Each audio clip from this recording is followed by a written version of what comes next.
പള്ളിയില് സ്വഹാബത്തുമായിട്ട് സംസാരിച്ചിരിക്കുകയാണ് റസൂൽ. അതിനിടക്കാണ് കുറച്ച് മനുഷ്യർ അവിടേക്ക് നടന്നു വരുന്നത്. അവരുടെ വേഷരൂപമൊക്കെ കണ്ടപ്പോ റസൂലിന് ആകെ വിഷമായി.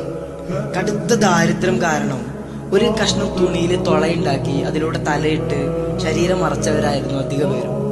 അത് കൂട്ടി തുന്നാനുള്ള നൂലോ സൂചിയോ പോലും വാങ്ങാൻ പ്രാപ്തിയില്ലാത്തവര്. വേദനിപ്പിക്കുന്ന ആ കാഴ്ച കണ്ടിരിക്കാൻ റസൂലിനായില്ല.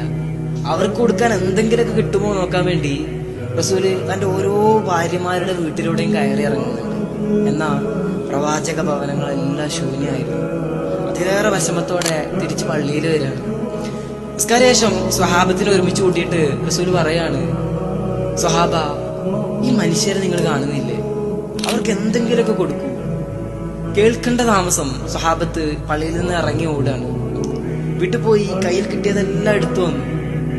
അവസാനം പള്ളിയില് ഭക്ഷ്യവസ്തുക്കളുടെയും വസ്ത്രങ്ങളുടെയൊക്കെ രണ്ട് കൂമ്പാരം ഉയരുന്നത് കണ്ടിട്ട് റസൂല് തന്റെ സ്വഹാബത്തിനെ ഇങ്ങനെ ചേർത്ത് പിടിക്കുന്നുണ്ട്. നെജത്തിൽ നിന്ന് വന്ന ആ പാവപ്പെട്ട മനുഷ്യർക്ക് അത് മുഴുവൻ വീതിച്ചു കൊടുത്ത് അവരെ സന്തോഷത്തോടെ തിരിച്ചയച്ചു. സ്വയം ഇങ്ങനെ മുഴുക്കാലി വയറുമായി ജീവിക്കുമ്പോഴും അപരന്റെ പാത്രം നിറക്കാൻ വേവലാതിപ്പെട്ടു റസൂൽ. ചുറ്റുമുള്ളതിനെ പ്രകാശിപ്പിക്കാൻ വേണ്ടി ഒരുങ്ങിത്തീരുകയായിരുന്നു ആ ജീവിതം.